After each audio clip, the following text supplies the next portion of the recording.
Is malapad. Oh. Okay? Malapad yung kay babae. Babae. Yes. Then yung kay lalaki naman, pointy or Ay, mahaba. matulis. Yung parang ano rin pala. Similar pa rin pala. Okay. Matulis at malapad si babae. Then when it comes to flowers naman, si babae bakals marami siya sa isang stalk. Multiple flower, mabulaklaking kumbaga si babae. Then si lalaki naman may bulaklak din, pero dalawa lang.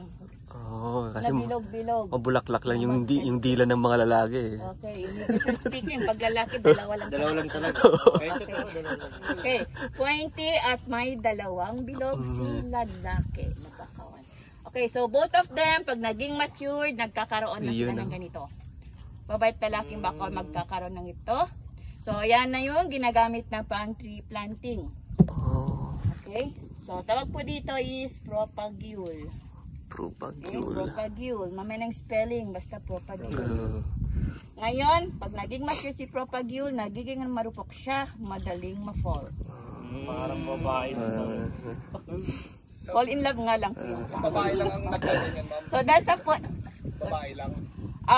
So si lalaki at babaeng bakawan magkakaroon.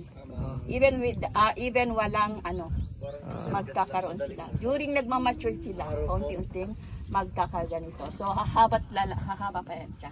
Kaya sa point yung kanyang bandang dulo, pag nahulog siya sa ground sa mga soft area tulad ng putik or buhangin, so doon na siya tutusok.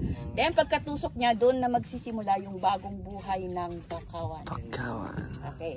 So ngayon si babaeng bakawan, lahat ng propagule niya is puro babae lang. Okay. Then si lalaki naman, lahat ng propagule niya is puro lalaki lang din. Okay. So kung gano'n yung kanilang mode sa pagpropagate, dapat si babaeng bakawan should grow among bakawan babae lang kasi hulog yung trabaho niya. Then si lalaki naman, dapat kasabay niyang lumaki is puro lalaki din. No, pero dito is dalang puno yung nagsama. Babae at lalaking bakawan. So kung makikita po natin, hindi lang sila basta nagsama, magkayakap pa sila.